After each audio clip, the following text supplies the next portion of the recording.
Now, Pavarotti was a good friend. Hello, welcome to The Revealing.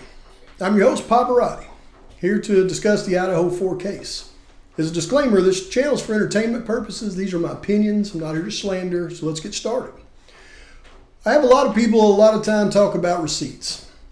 And I also see a lot of comments in my videos asking who is TF and who is TR. And it lets me know that a lot of the people out there that are watching my videos now don't really know what I've been talking about for a long time. So in this video, I put together almost everything that I have, almost everything, on receipts all the way up until the atrocity and a little bit past it. Now in this, I've also got some new information that I'm not going to tell you where it is. You're just going to have to watch it all to see it. But I think it'll shock you when you do see it. So pay close attention. So here you go, folks. What you've missed in the past, you will miss no more. We're going to start our timeline in 2021 with a DRUG epidemic. Trafficking into Pullman and Moscow was destroying the towns. Here's an excerpt from Howard Bloom's book, and it says, the defense investigators' first stop was the Seattle DEA field office, and the overview they offered was by all accounts a tale of cutthroat international intrigue. It was the story of a pipeline that ran from China, where the fentanyl precursor chemicals were produced, to the sinister Sinaloa and Jalisco cartels in Mexico, which manufactured the DRUGS and then smuggled the too often lethal product to their distribution networks in northwestern urban hubs such as Seattle and Spokane. Next, with the eager help of a freelance army of small-time distributors, the DRUGS reached into the seemingly wholesome all-American counties and college towns like Moscow, Idaho. Here we can see the actual person who was bringing the DRUGS up from Mexico to our drug trafficking organization. He has now been sentenced. It's Gustavo Cantillarius Tapia of Burien, Washington. Here's the rest of the gang, all indicted on March 27, 2023, with 24, make it 28 federal arrests for trafficking narcotics into Washington, Idaho, all the way up to Alaska. This group is led by Jesse James Bailey. Here you see 14 members of that Aryan drug trafficking organization listed, including their leader, Jesse James Bailey. Here you see a concerned local citizen there in Moscow in a Facebook post mentioning there's been a huge DRUG problem here for years. Not pot, there's METH, H, FENT, pills, etc. We've had so many overdoses around here, deaths just don't make the news because they're expendable and they don't want it to hurt the university's revenues. So that's what the function of this group is, to impact that in the small towns. It's the Quad Cities DRUG Task Force. You can see there Washington and Idaho. Again, let's read out of Howard Bloom's book. That was the view from 1,000 feet, but Sheriff Brett Myers, head of the Quad Cities D Task Force, multi-jurisdictional team popped up in part by federal money, whose territory included the university towns of Moscow and Pullman, along with Lewis Clark State College in Lewiston, Idaho. They offered a ground level account, and it was enough to give anyone whose child was heading off to college in the area the willies. The sheriff shared that his task force was working with college kids in the local schools whom they caught dealing MDMA and C, flipping them and using the students to go after the local dealers. And once the scared witless college kids had helped his team ID the foot soldiers, we go up the ladder to get the people tied to the cartels in the cities. The sheriff took a philosophical perspective on the possible danger the frat boy double agents might be heading into. It could be, he acknowledged equably. There are some very tough guys running this business. The risks, however, were no deterrents. We're game to do that every day of the week, he promised. Was some sort of similar intrigue going on in Moscow the night of the 4 students were unalived? The sheriff was not involved in the investigation and therefore can only speculate, but his was a local lawman's informed conjecture and a resonating one. Could it have been a D-related case? I can't rule it out. It's not probable. From what I know, that answers a lot of questions. Then in September of 2021, a Kara Kernodle was arrested, and she was charged with possession of a controlled substance and possession of a controlled substance with intent to deliver. Now, this was no college student. This was a grown woman with a very long history of prior arrests and convictions, and not possessing a small amount, but possessing enough quantity to be considered intent to deliver. Now, this is someone that the D task force would absolutely enlist, but not in a normal fashion. This was much bigger. This would get them up the chain they were looking to get up to those major organizations. So they wouldn't do it on their own. They would have to bring in help on this one.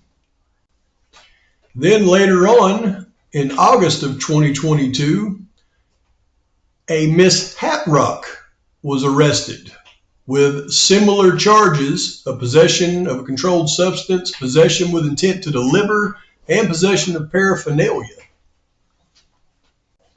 Once again, this is no college student. This is a grown woman with a large quantity of drugs and a lengthy prior arrest and conviction record. Again, the D task force would need help on this one as well. Now, turning to them into informants wouldn't be difficult considering the charges they were facing. In Idaho, the statute for possession with intent is up to life imprisonment or fined not more than $25,000 or both. And with both of the young ladies being habitual offenders, meaning they had 2 prior felony convictions, the third conviction is a period of incarceration for an additional 5 years to life.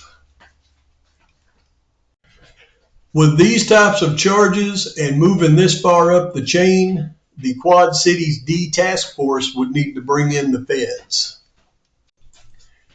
Now, the FBI and the DEA is different. When they work with informants, there are protections put in place for those informants, and there's supposed to be protections for their family as well.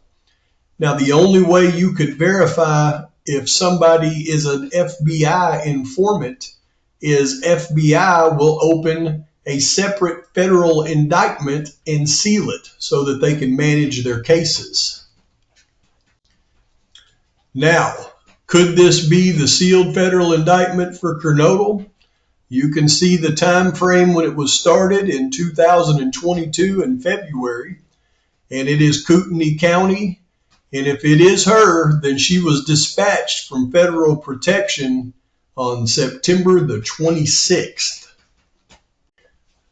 However, is this Hatrock sealed federal indictment? Again, you'll see the date, June 22nd, Kootenai County, and possession with intent to deliver. If it is, then hers was not dispatched at the time, and protections would still apply. Then on September 13, 2022, Kernodle takes a plea deal. Charges are reduced to a simple possession. Now, anybody in that world would then be assuming that Kernodle turned over on somebody. But who? And also, would her attorney at the time be aware of the deal that she had made with law enforcement. Coincidentally, on September 14th, TF and TR are arrested right there in Moscow, Idaho for DRUG trafficking, over 400 grams of METH, over 30 F pills. Major charges, major quantity distributors. You can see here in a newspaper article dated September 14th, 2022, that 2 people have been charged with felony DRUG trafficking for allegedly getting caught with a pound of METH in Moscow. Now, this gentleman, as you will find, is well known in the town as a white supremacist, and he has ties to the Aryan family that will later be taken down by law enforcement. Now, with too many priors to actually list, just going through a couple of pages of his infractions can tell the story on this guy's priors, I think. Now, strangely enough, in a town like Moscow, it may just be who you know. You can see in this arrest that he's being prosecuted by William Wolford Thompson, and his attorney is Catherine Mabbitt. But how far back does this relationship go? You can see this in 2007, where he was charged with injury to a child, controlled substance possession, and DRUG paraphernalia with intent to use. And you'll see that all 3 of those charges, 2 are dismissed on motion of the prosecutor, and the 3rd one is dismissed by the court. Weird. Now, who was the prosecutor in that case? Oh, it was William Wolford Thompson. And his defense attorney wasn't Miss Mabbitt then, but you can see, oh, actually, this is a case back in, look at the bottom, 1999. Now, the other one arrested was his partner in crime, TR. And you can see her history of offenses, and I stopped listing them at the last one, but they include trafficking, injury to a child, criminal trespass, petty theft many times over, and much, much, much more.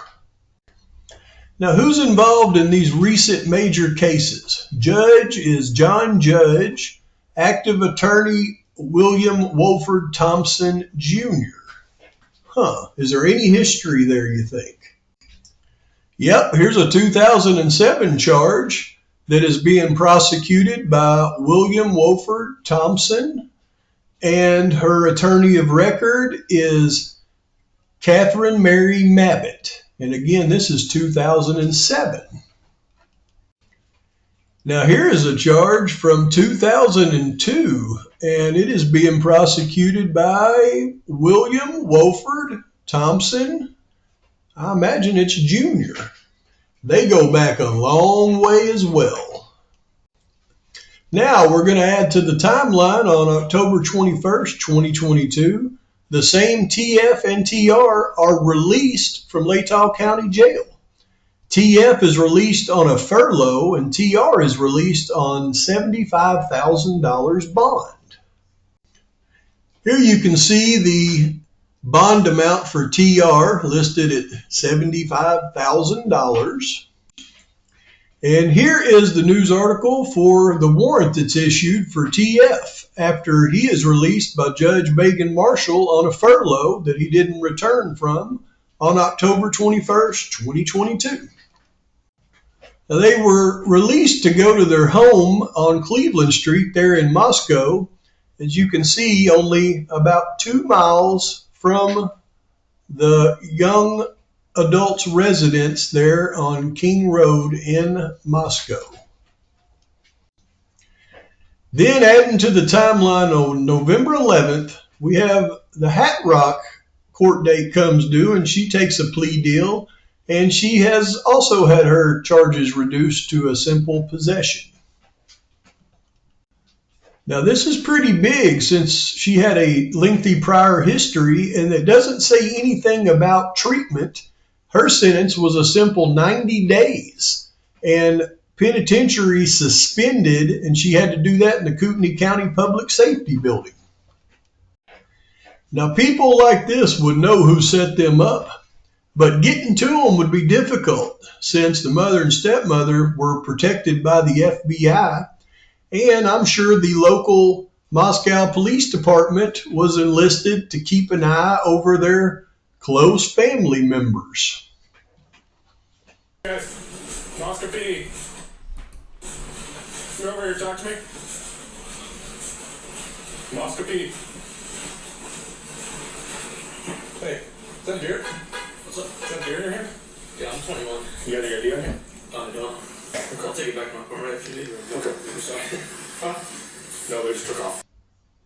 Everything is now in motion for the major players in the 6 degrees of separation.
Now the new timeline, following the atrocity.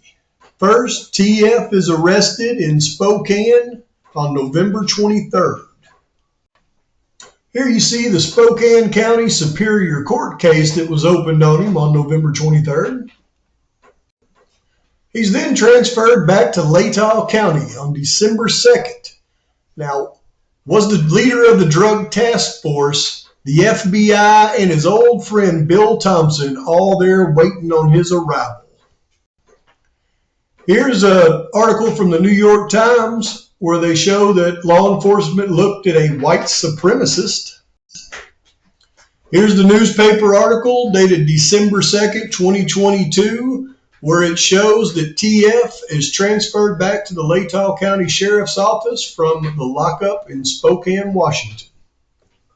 Now, in the next video, we will go into the timeline as it relates to the Kohberger investigation, but I think it's important in this one to cover the alternate timeline because there was definitely dual investigations going on. As you can see, on December 9th, right after TF is brought back to Latah County, an arrest is made in Washington of 4 members of that Aryan family DRUG trafficking organization. You can see here on or about December 9th, 2022 in Mason County within the Western District of Washington, Bryson Gill, Michael Slocum, Michael Warren, and Isaac Cervantes did knowingly and intentionally possess with intent to That's all they had to put in the indictment. But just so you know, Bryson Gill, Michael Slocum, and Isaac Cervantes were the only 3 members of the 28 members taken down in the Aryan family that were from out of state. They were all 3 from Arizona, and in their possession was something very interesting.